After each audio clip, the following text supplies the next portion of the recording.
All right, today we're jumping into a really wild historical argument.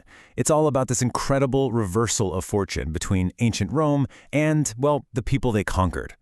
And really, the whole thing boils down to this one powerful idea, this paradox. Think about it. How can a nation be totally crushed on the battlefield, wiped out, and still end up the ideological winner? It just doesn't sound possible, right? So that's the big question we're going to tackle. How could a total military loss actually become the most successful conquest in history? Let's follow the breadcrumbs of this argument and see where it takes us. Ready? Let's get into it. Okay, first things first. We have to start with what everybody thinks they know. The official story you learned in school. And that story is pretty simple. Rome won. Big time. An absolute, unquestionable victory. And just look at this. This wasn't just a defeat, it was a total annihilation. Jerusalem was destroyed. The Second Temple, the very center of their world, was leveled. We're talking hundreds of thousands killed, tens of thousands enslaved. Their political independence? Gone. You can literally go to Rome today and see the Arch of Titus, which is basically a giant stone monument celebrating this very thing. By any normal measure, that should have been the end of the story. But, and this is the key, the source we're looking at says that underneath all that military stuff, there was a completely different game going on. A much older game with a totally different rulebook. The author calls it the survival strategy, and it had nothing to do with swords and shields. It was all about, reputation. The idea was to convince these massive empires that their own good fortune, their own stability, was actually linked to how they treated this tiny nation of Israel. It's about making them believe that being just wasn't just nice, it was smart. So how they do it? Well, it boils down to three key things. One, you don't bring an army to a fight with an empire, you bring a story, a better story. Two, you make sure that story connects the ruler's own fate, their own success or failure, to how they treat the little guy. And three, you make it so that respecting Israel isn't a favor, it's actually in the empire's own best interest. It's just good business. And here's a perfect example of this strategy in the real world. This quote from Josephus isn't about Caesar Augustus just being a nice guy. No, it shows the pattern. Augustus gives the Jewish people the freedom to follow their customs, and in return, he gets a grateful, stable province. It's a win-win. It's pure imperial self-interest. Okay, so if this was working so well, what happened? Why did it all go so horribly wrong? The short answer? Both sides forgot how to show restraint. You can see it happening right here on this timeline. It starts off well under Augustus, legal protections, mutual respect, but then, bit by bit, it falls apart. You get these local governors like Pilate who start pushing boundaries, seizing temple funds. Then it gets worse with guys like Florus, who outright loots the treasury and crucifies Jewish citizens for protesting. That trust that held everything together, it just shattered. And this is a really crucial point the source makes. The strategy itself didn't actually fail. It was abandoned. The Roman governors forgot that being careful and respectful was what kept the peace. And at the same time, some Jewish rebel groups forgot that picking a fight with the Roman war machine was, suicide.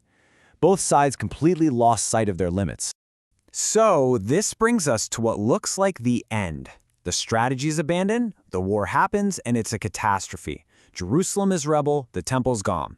It seems like a complete and utter failure, right? Well, maybe not. And here's where the argument gets really interesting. This is the core idea of a hidden conquest. The theory is that the story of the loser ended up completely taking over the reality of the winner. Just look at this side by side. On one hand, you have what Rome won in the war. Land, taxes, political control. Standard stuff. But then look at what Rome ended up adopting from the people they conquered. Not just little things. We're talking about their God, their scriptures, their entire moral and historical framework. It's like they won the war but lost the culture. And check out how fast this happened, historically speaking. In 70 CE, Roman soldiers are tearing down the Jewish temple.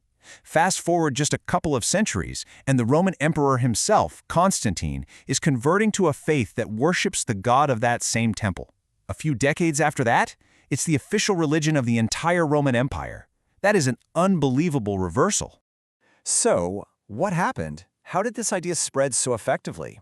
The argument is that the survival strategy basically jumped hosts, moving into Christianity.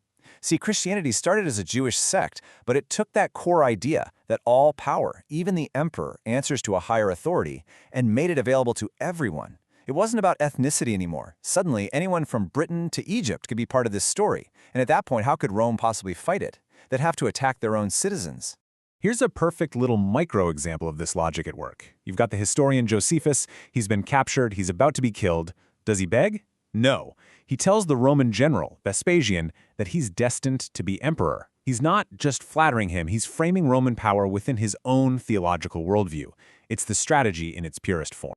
Now watch this. Take what Josephus did on a personal level and see how the Apostle Paul scales it up for the entire empire. He writes to the Christians in Rome and says, basically, yes, Roman authority is real, but it only exists because God allows it. Do you see? It's the same exact move. It's the conquered people telling the conquerors the rules of their own power. Okay, so to wrap things up, the source brings this all into the modern day. It presents what it calls an inversion of this ancient strategy, and it's presented as a kind of warning. So here's the comparison the source makes. The ancient strategy was all about making power accountable, about reminding the big guys of their limits. But the author contrasts that with what they see today, a strategy that tries to give power total immunity, that demands unconditional support no matter what. And the warning here is that this new approach throws away the very wisdom that ensured survival for thousands of years. And that really brings us back to the big idea and leaves us with one last question to think about. In the grand scheme of things, what does it really mean to win? Is it about armies and land and power that fades away? Or is true victory about having a story, an idea that's so powerful it can outlive empires and change the world? Something to chew on. Thanks for watching.